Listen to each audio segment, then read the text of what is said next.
Chapitre 490. Bénédicte se retourna immédiatement pour regarder Vivian. Ses cheveux tombaient en désordre sur ses épaules et il y avait des traces de larmes séchées sur son visage. Son regard était plein de peur et d'incertitude. Ses vêtements étaient froissés et il a repéré des bleus sur tout son corps. Elle avait l'air pire que lorsqu'elle avait été kidnappée la dernière fois. Ce spectacle pitoyable fit serrer douloureusement le cœur de Bénédicte dans sa poitrine. C'était comme si quelqu'un lui déchirait le cœur et cela lui faisait tellement mal qu'il ne pouvait plus respirer. Il se précipita pour l'envelopper dans son étreinte, retenant ses propres larmes tout en lui tapotant le dos d'une manière rassurante. « Je suis vraiment désolé d'être en retard, Vivian.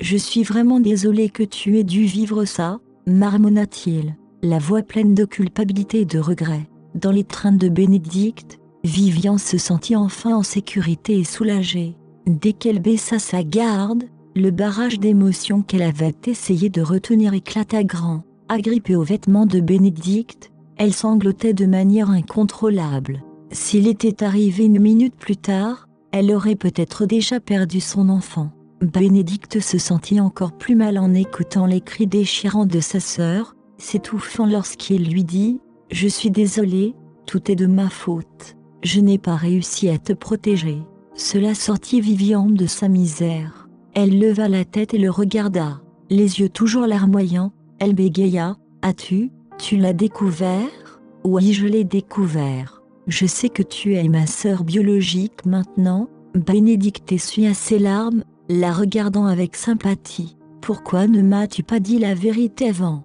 J'avais peur que tu ne me crois pas, » renifla Vivian. « J'avais peur que tu préfères Evelyne à moi, et que tu refuses de me reconnaître comme ta sœur. Tu es idiote. » Bénédicte la reprit dans ses bras. « Tu es la seule famille vivante qui me reste. Comment pourrais-je un jour t'abandonner ?» C'était comme si un fardeau était enlevé de ses épaules lorsqu'elle sentit clairement l'affection et l'adoration dans le ton de Bénédicte. Bénédicte ne la détestait pas. Il ne voulait pas d'Evelyne comme sœur. Elle avait enfin un membre de sa famille sur qui elle pouvait compter. Sur ce, Vivian serra Bénédicte plus fort. Après avoir pleuré pendant un long moment, une question lui vint à l'esprit. Le regardant avec confusion, elle demanda « Comment as-tu découvert que nous étions liés ?» D'une main caressant les cheveux de Vivian, Bénédicte commença à tout lui expliquer. « Lorsque tu m'as invité au café la dernière fois et que tu as essayé de poser indirectement des questions sur l'enlèvement d'Evelyne, j'ai senti que quelque chose n'allait pas. Tu agis vraiment bizarrement. Tu n'avais pas l'air curieuse, mais tu avais plutôt l'impression de tester quelque chose. Ensuite, je suis devenu encore plus méfiant lorsque tu as appelé pour me poser des questions sur la tâche de naissance d'Evelyne. J'ai donc demandé à quelqu'un d'enquêter, et non seulement ils ont découvert que Rachel souffrait de leucémie, mais ils ont aussi découvert que tu n'es pas sa fille biologique. À ce moment-là, je remettais déjà en question ta véritable identité et celle d'Evelyne, et j'ai demandé à quelqu'un d'utiliser les cheveux de Rachel et Evelyne pour subir un test ADN. Comme je m'y attendais, les résultats ont prouvé qu'Evelyne est la fille biologique de Rachel et n'a donc aucun lien familial avec moi. Je vois. Donc tu avais des doutes depuis le tout début. Vivian regrettait sa décision d'avoir toujours caché son identité à Bénédicte. Si elle lui avait dit la vérité plus tôt, tous ces événements malheureux ne se seraient pas produits. Ne t'inquiète pas, Vivian. Je te protégerai à partir de maintenant. Personne ne fera jamais de mal à toi ou à ton bébé tant que je serai là. Je ne laisserai plus jamais une chose pareille se reproduire. » Le regard de Bénédicte était plein de détermination.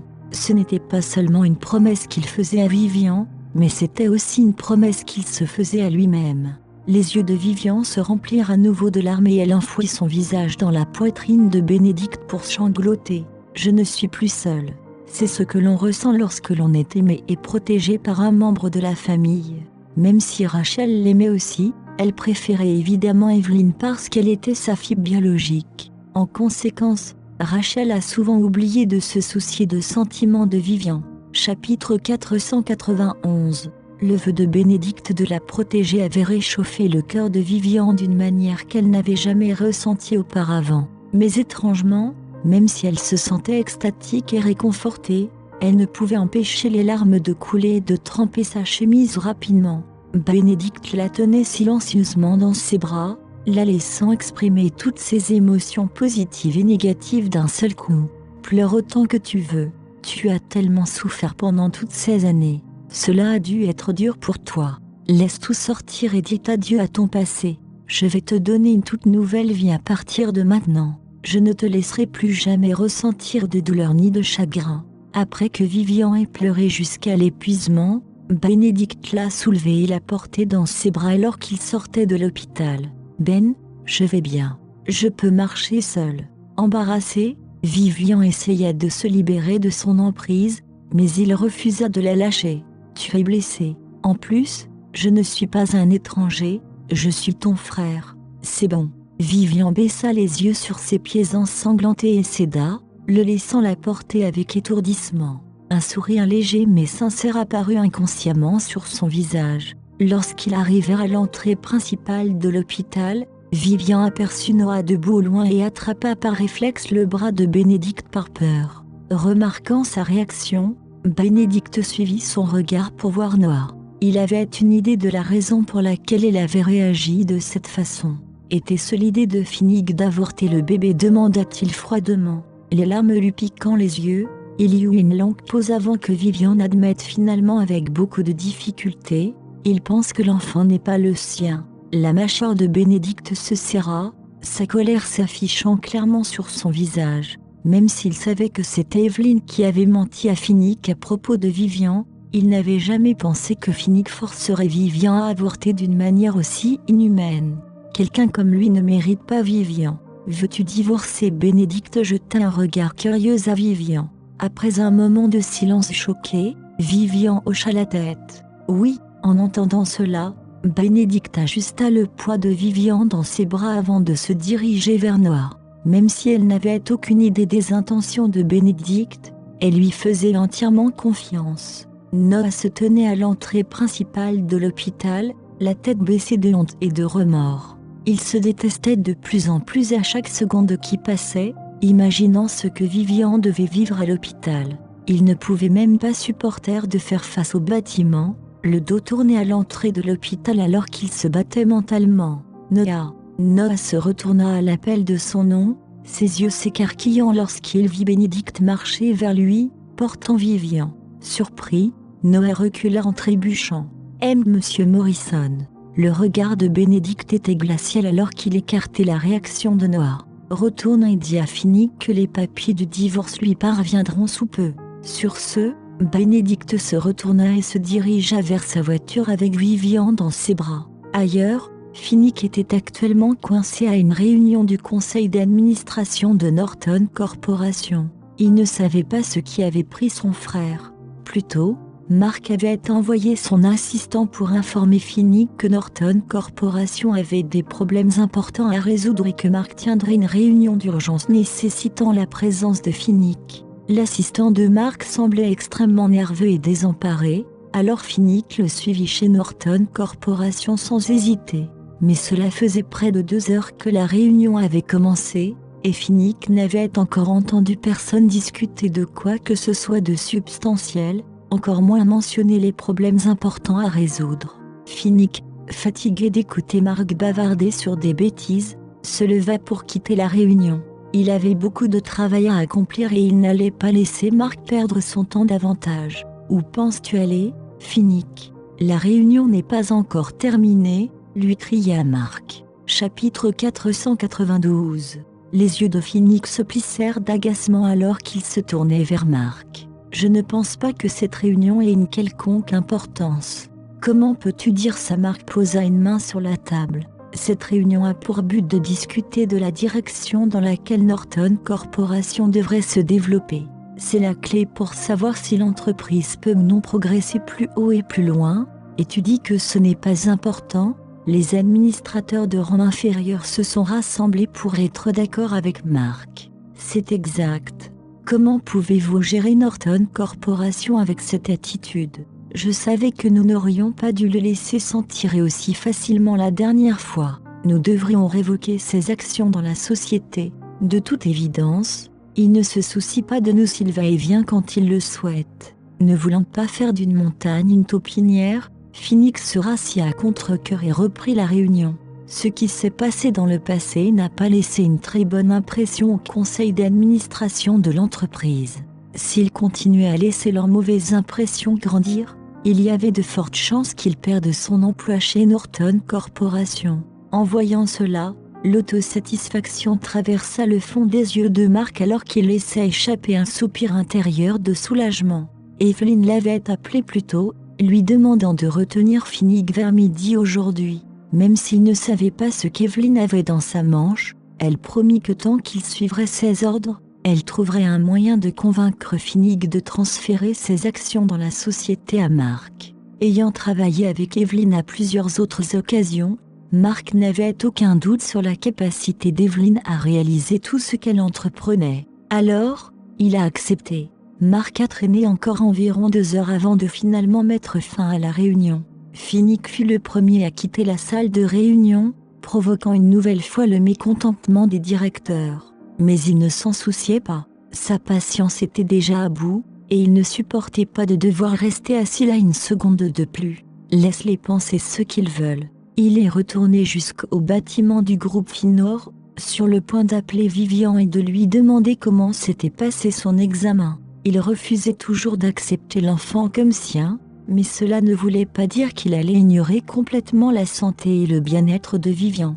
En touchant ses poches, il réalisa que son téléphone n'était pas sur lui. Il a fini par utiliser le téléphone de sa secrétaire pour appeler le sien et a appris de Madame Fieldé, qui avait répondu à l'appel, qu'il avait laissé son téléphone portable à la maison. Après avoir demandé à Madame Fieldé d'envoyer son téléphone portable au bâtiment de l'entreprise, Phoenix a appelé Vivian, mais personne n'a décroché. Légèrement inquiet, il composa son numéro encore et encore, en vain. Juste au moment où Phoenix paniquait et était sur le point de partir à l'hôpital pour vérifier personnellement Vivian, sa secrétaire entra dans le bureau, tenant quelque chose dans ses bras. M. Norton, ce sont les documents que M. Morrison vous a envoyés. La secrétaire lui tendit le paquet par-dessus le bureau. Bénédicte. Phoenix était perplexe. Que pourrait lui envoyer Bénédicte? Il devint encore plus confus en ouvrant le paquet et en lisant le contenu des papiers à l'intérieur. Les gros mots en gras accord de divorce étaient imprimés aussi clairement que le jour en haut du document. Et en bas, une personne nommée Vivian Morrison avait signé l'accord. Vivian Morrison. Phoenix marmonna pour lui-même. Qui est-ce? Pourquoi Bénédicte m'a-t-il envoyé au hasard un accord de divorce? Avec qui pourrais-je divorcer à part Vivian? Quelque chose n'allait pas ici. Vivian Morrison. Vivian. Était-ce un accord de divorce entre lui et sa Vivian? Que se passe-t-il? Phoenix a essayé d'appeler à nouveau Vivian pour lui demander si elle savait quelque chose sur l'accord de divorce, mais son téléphone était éteint. Les sourcils froncés d'irritation, il jeta son téléphone de côté. Que se passe-t-il avec Vivian? Pourquoi a-t-elle refusé de répondre à mes appels et éteint son téléphone? De quoi parle cet accord de divorce? Une ampoule s'alluma dans son esprit et Phoenix reprit son téléphone pour appeler Bénédicte. Les documents avaient été envoyés par lui, il devait donc avoir une idée de ce dont il s'agissait. Chapitre 493. Bénédicte répondit rapidement au téléphone. Avant que Phoenix ne puisse parler, Bénédicte a demandé: est-ce que cela a été signé? Qu'est-ce que c'est censé vouloir dire? Que se passe-t-il? Qui est Vivian Morrison? Phoenix était confus par la question de Bénédicte, ce qui lui faisait douter. Bénédicte rit aux questions de Phoenix. Phoenix était toujours le même qu'avant, un homme qui n'était pas disposé à assumer la responsabilité de ses actes. Arrête de faire semblant. Je te le dis maintenant, Vivian ne veut plus être avec toi. Envoie-moi les papiers du divorce une fois que tu les auras signés.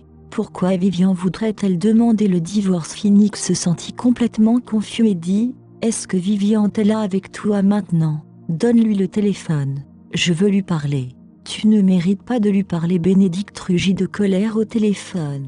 Il ne permettrait plus jamais à ce salaud de blesser sa sœur. Puisque Bénédicte ne le niait pas, Phoenix savait alors qu'il était avec Vivian.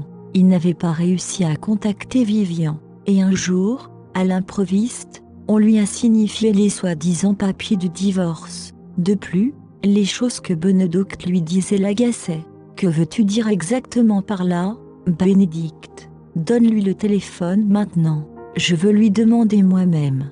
Tout le monde sait ce que tu as fait, Finnick. Alors laisse tomber l'acte. Tu ne mérites pas d'être avec Vivian après ce que tu lui as fait. Tu ferais mieux de signer l'accord de divorce rapidement. Comme Finnick refusait toujours d'admettre ses actes répréhensibles, Benedict détestait son comportement. Arrête de jouer à des énigmes avec moi. C'est une affaire entre Vivian et moi. Tu n'as pas le droit d'être impliqué. Donne-lui le téléphone maintenant. Finnick ne put s'empêcher de jurer lorsqu'il ne comprit pas de quoi Benedict parlait.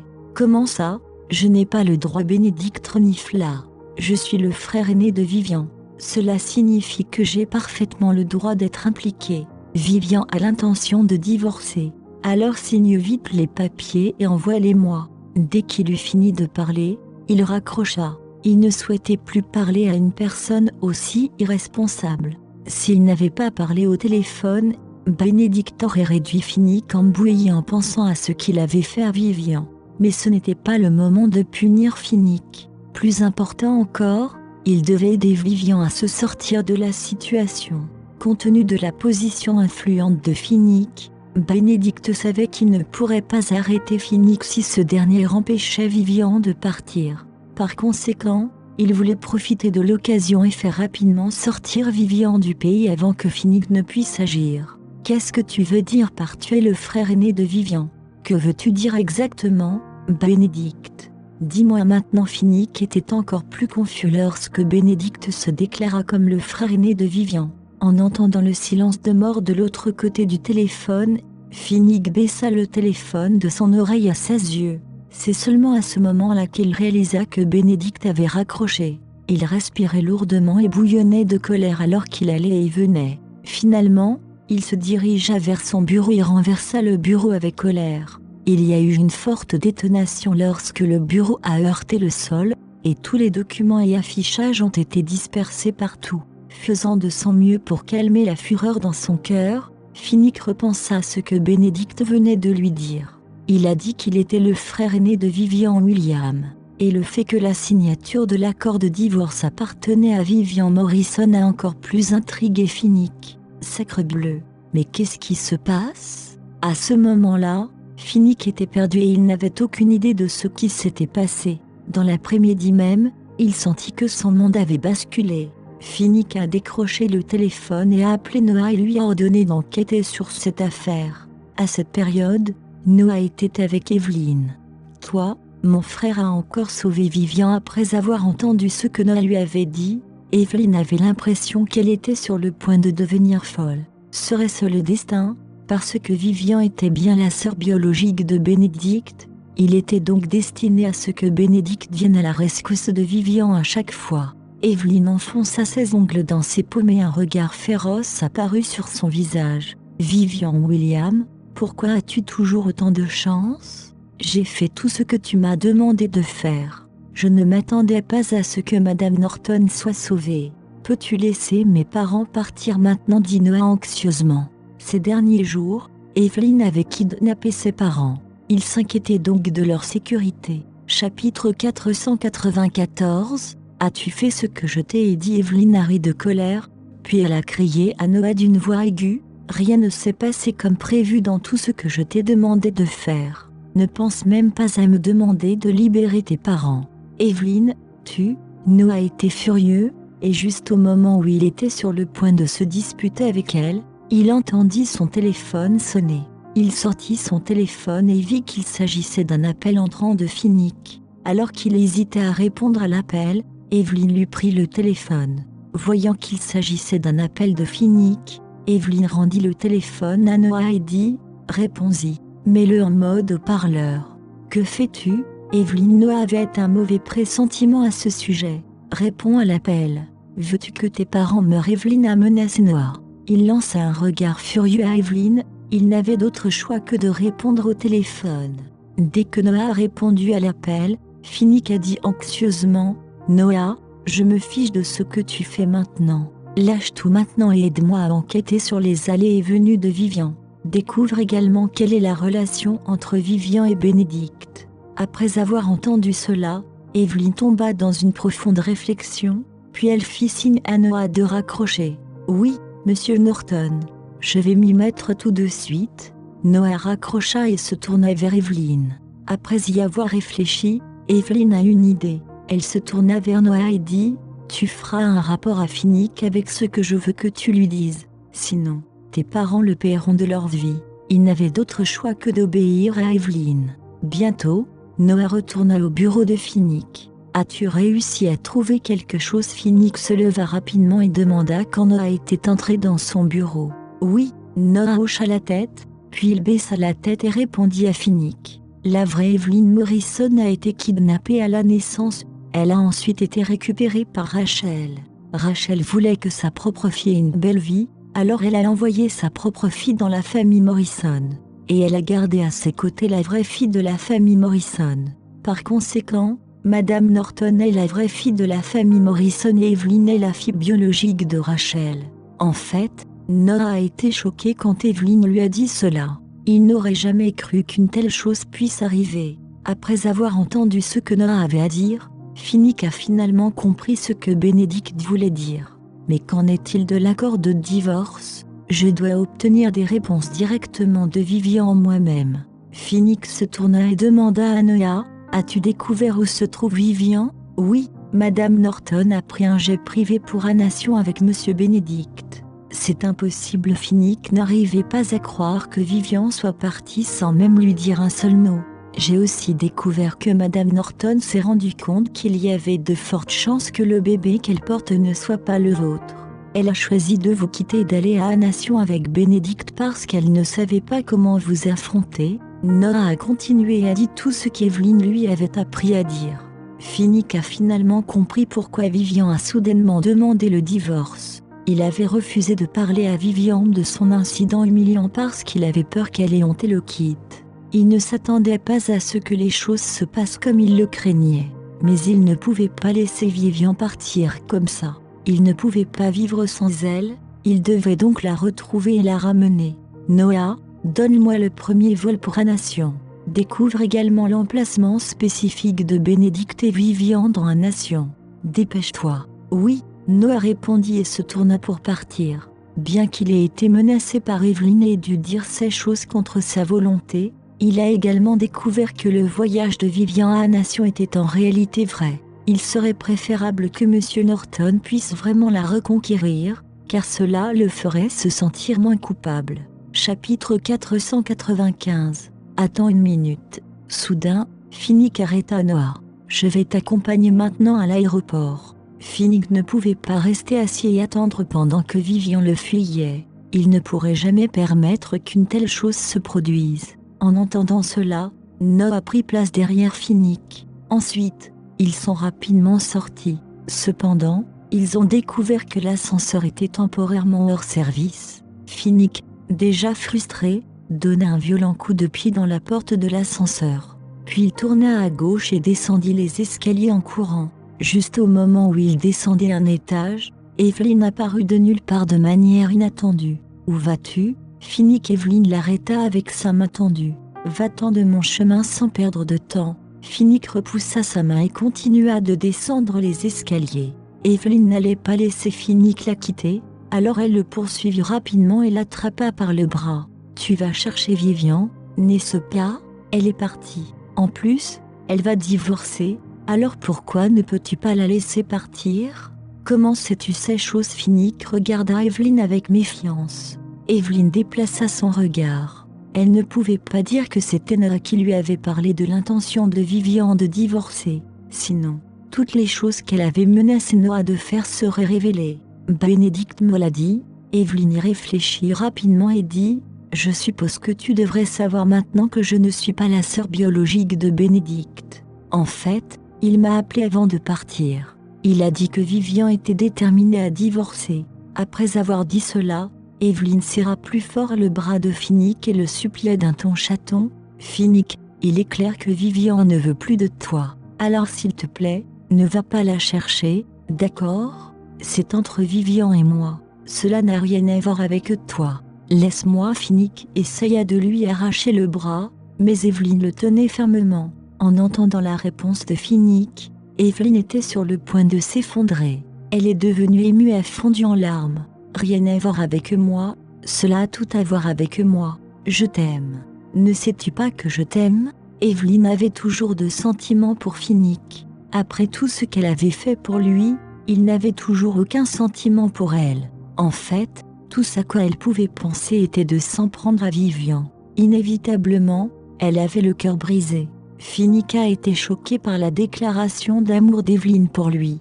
Comment est-ce possible ?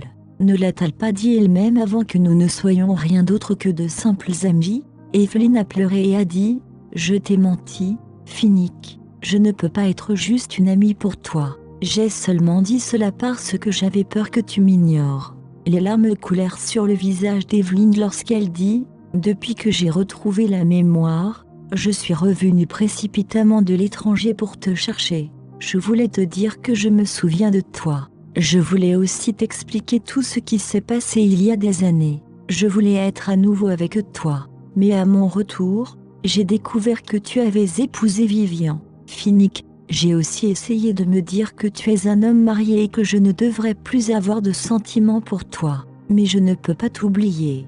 Je t'aime, Finnick. » Les aveux d'Evelyne n'ont pas réussi à émouvoir Finnick. Au lieu de cela l'a rendu encore plus bouleversé. S'il avait su qu'Evelyne avait de telles pensées, il n'aurait jamais travaillé avec elle. Mais je n'ai plus de sentiments pour toi. Vivian est celle que j'aime maintenant. Laisse-moi, je veux la retrouver. Finnick s'impatienta alors qu'il essayait de se débarrasser de son emprise. Le cœur d'Evelyne était plein de jalousie face à sa réponse brutale. Pourquoi est-ce que j'ai été si claire, alors qu'il veut toujours s'en remettre à Vivian ? N'ai-je pas une place dans son cœur ?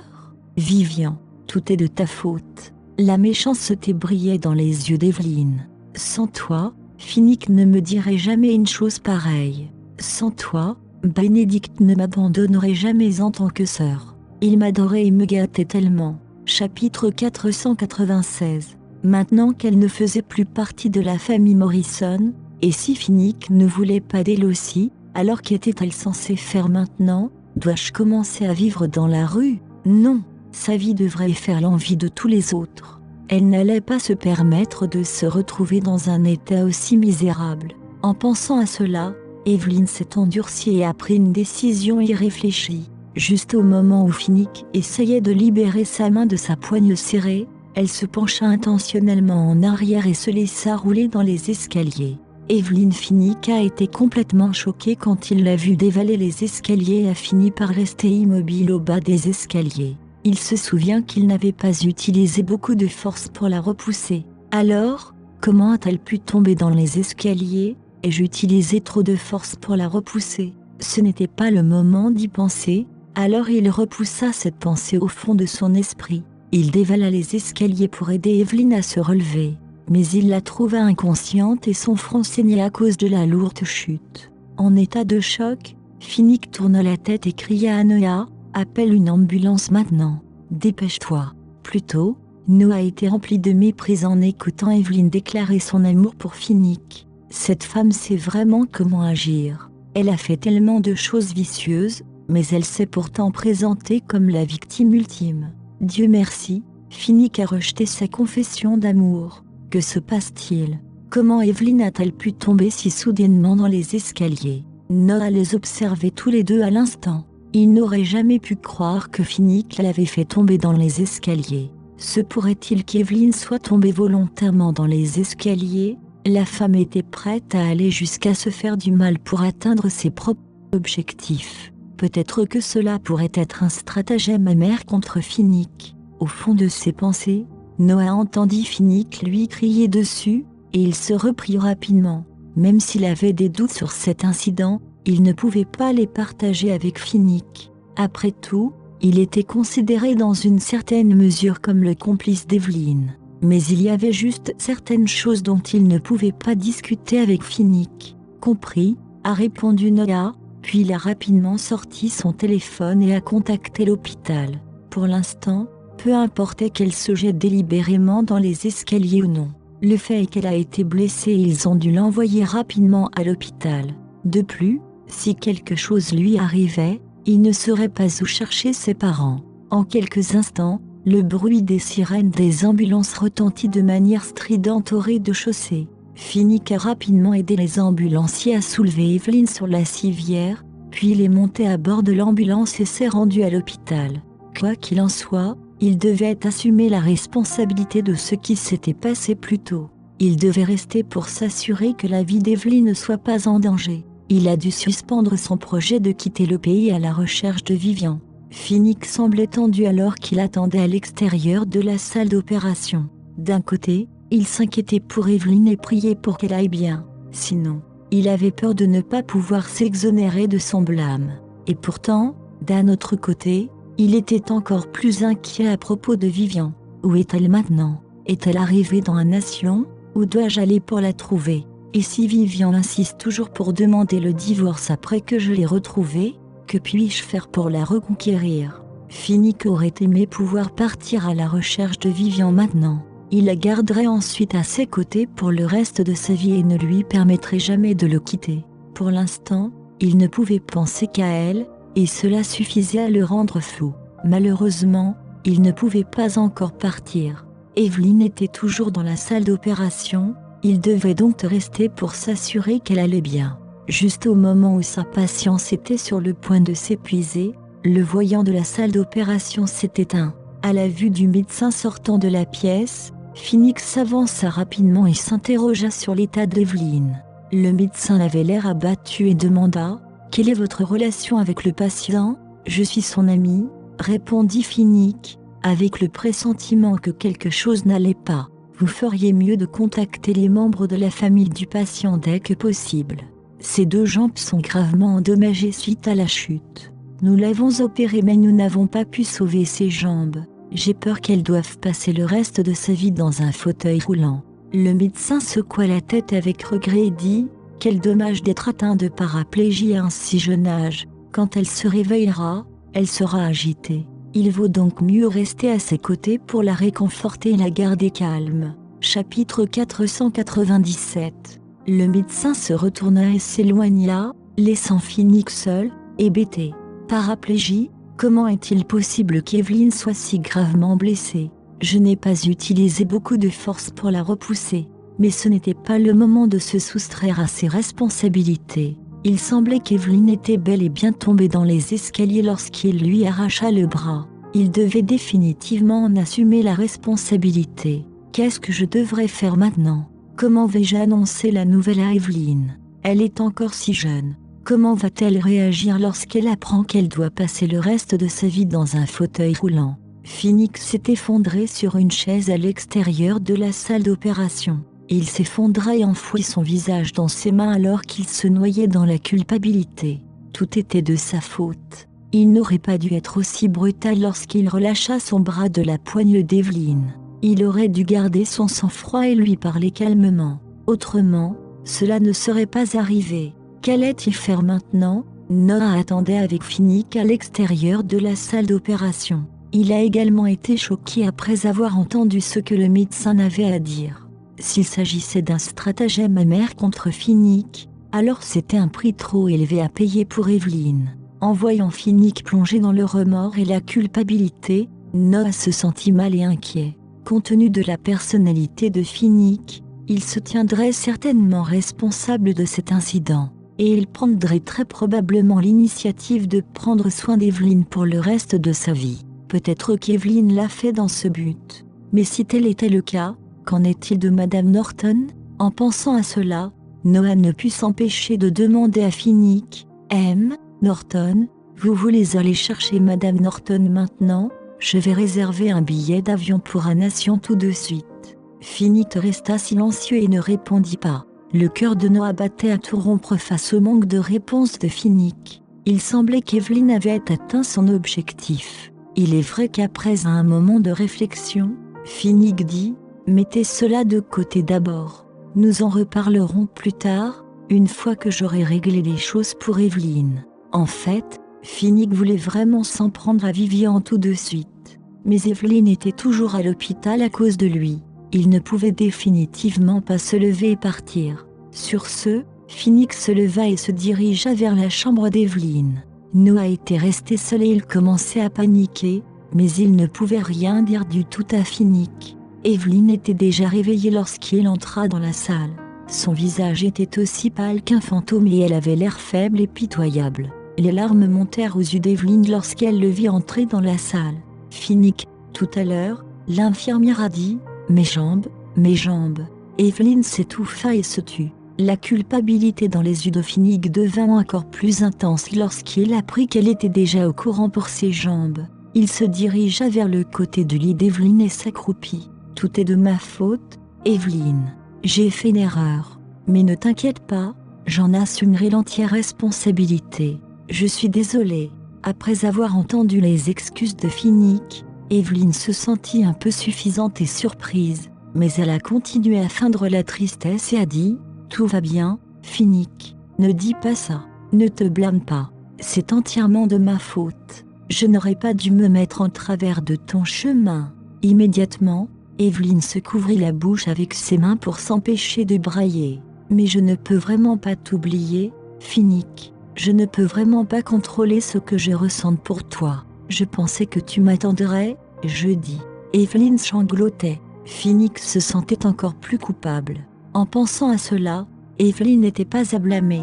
Après tout, il avait toujours pensé qu'Evelyn était partie. À bien y penser, c'est lui qui a changé d'avis entre eux. Après avoir retrouvé la mémoire, Evelyn était probablement perdue lorsqu'elle revint de l'étranger pour constater que les choses avaient changé entre eux.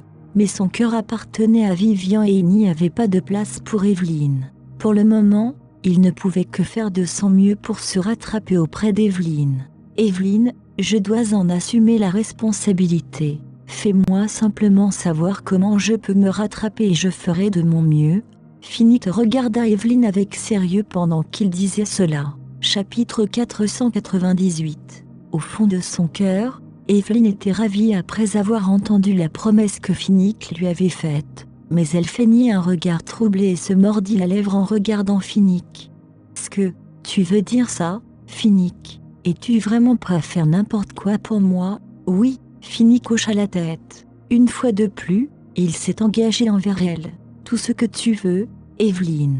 Je promets que je ferai de mon mieux. » Phoenix pensa. « J'ai ruiné la vie d'une jeune et belle fille. Je dois accepter tout ce qu'elle demande. » Les larmes aux yeux, Evelyn a déclaré misérablement « Bénédicte m'a expulsée de la résidence Morrison après avoir découvert que je n'étais pas sa sœur biologique. Et maintenant que je suis paralysée, je ne sais vraiment pas comment je vais m'en sortir toute seule. Qu'est-ce que je vais faire maintenant ?» Phoenix semblait bouleversé en pensant à la situation actuelle d'Evelyn. Il avait quelques années de plus qu'elle et ils ont pratiquement grandi ensemble. De plus, elle était son amour de jeunesse. Même si leur relation amoureuse s'était transformée en une amitié platonique, il tenait toujours beaucoup à Evelyn. « C'est bon, ne t'inquiète pas, tu m'as. Je prendrai soin de toi. » Phoenix a réconforté Evelyn.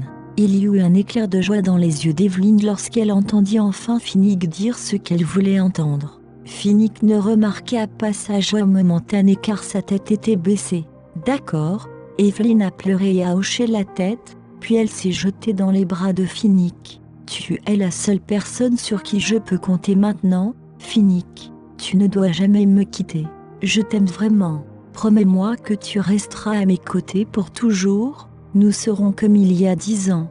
Ne m'as-tu pas promis il y a 10 ans que nous serions ensemble pour toujours ?» Phoenix voulut instinctivement la repousser alors qu'elle se jeta dans ses bras. Mais après avoir réfléchi à son état actuel, il n'avait d'autre choix que de la serrer dans ses bras. Phoenix était abasourdi et ne savait pas quoi dire après avoir entendu Evelyn dire dans ses bras. Il n'aurait jamais pensé qu'Evelyn ferait une telle demande. Auparavant, il était mentalement prêt à lui céder ses propriétés si elle le lui demandait. Il était prêt à embaucher le meilleur médecin pour la soigner, et il allait embaucher la meilleure équipe médicale pour s'occuper d'elle. Il était prêt à supporter toutes les dépenses pour le reste de sa vie, mais rester à ses côtés pour toujours. Vivian n'avait jamais aimé rester en contact avec Evelyn, et Evelyn était la raison pour laquelle ils se disputaient toujours. « Mais si je devais être d'accord avec Evelyn, qu'en serait-il de Vivian et moi ?» Dois-je désormais me séparer de la personne que j'aime le plus, Evelyne, je dis, avec un peu de force. Finnick la repoussa de son étreinte. Il hésita car il ne savait pas quoi lui dire. Voyant l'air inconfortable sur le visage de Finnick, Evelyne paniqua un peu. Elle fit couler des larmes de ses yeux et le regarda avec pitié. Finnick, tu ne viens pas de me promettre que tu ferais n'importe quoi pour moi? Je ne peux vraiment pas vivre sans toi. Je n'ai aucune raison de vivre si tu n'es pas à mes côtés. Je préférerais mourir. Evelyne Finnick éleva la voix et dit avec une expression sévère. Comment peux-tu dire une chose pareille? Tu dois chérir ta vie. Alors, promets-moi que tu resteras à mes côtés. Je ne sais pas comment je vais continuer à vivre comme ça si tu n'es pas avec moi. Evelyne pleura encore plus pitoyablement. Je suis paralysée maintenant, Finnick. Personne ne me prendrait pour ce que je suis maintenant. Et je n'ai pas de famille. Veux-tu que je vive seule comme un infirme? Finnick se sentit un peu ému après avoir écouté Evelyne. Mais s'il acceptait la demande d'Evelyne, qu'arriverait-il à Vivian et à lui-même? Finnick était confronté à un dilemme. Il était déchiré entre le choix de l'amour de sa vie et la responsabilité de sa vie.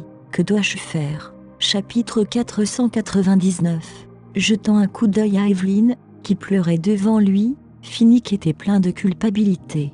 Il était la raison pour laquelle Evelyne avait connu ce sort tragique. Maintenant qu'Evelyne avait demandé son aide, il ne pouvait plus refuser de l'aider. Sans oublier qu'Evelyne l'a dit elle-même auparavant qu'elle n'avait plus personne sur qui compter. Au moins dans le cas de Vivian, elle pouvait compter sur Bénédicte pour prendre soin d'elle. Il voulait s'assurer qu'Evelyne était assez courageuse pour accepter sa situation actuelle et continuer sa vie avant de la quitter pour retrouver Vivian.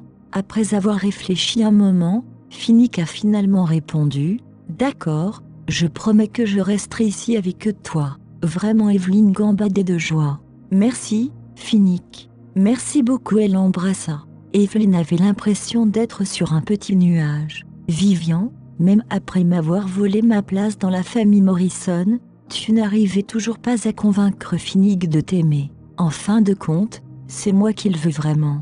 Hein? » Avec ses actions dans le groupe Finor ainsi que dans la Norton Corporation, les revenus de Finnick dépassent de loin ceux de Bénédicte. L'épouser sera sans équivoque plus bénéfique de rester dans la famille Morrison.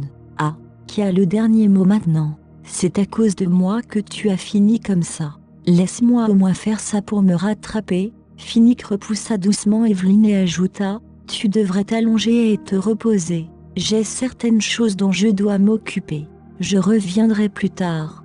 D'accord, va faire ce dont tu as besoin. Ça ira.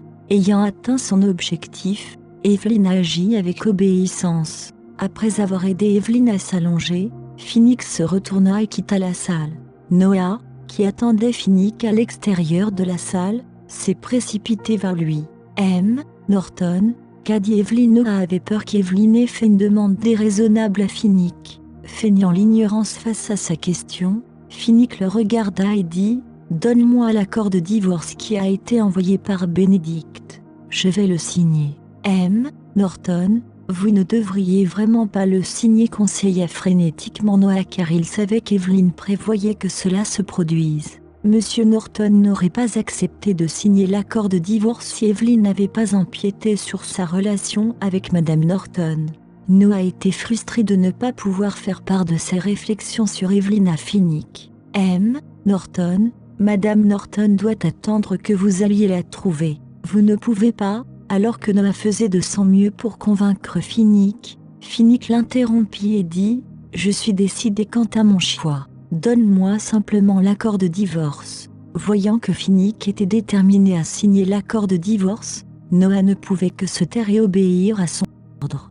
D'accord, je vais retourner au bureau et les chercher maintenant. Noah a quitté précipitamment l'hôpital après avoir fini sa peine. En route vers le bureau, Noah était submergé de regrets. Il sentait qu'il avait également joué un rôle dans l'exacerbation de la relation entre Finnick et Vivian. Bien qu'Evelyne l'ait menacé de trahir Finnick, cela ne changeait rien au fait que c'était lui qui avait fait toutes ces choses terribles dans son dos. Même Noah avait du mal à se pardonner, sans parler de Vivian et Finnick. Je devrais trouver des occasions d'expier mes erreurs à l'avenir.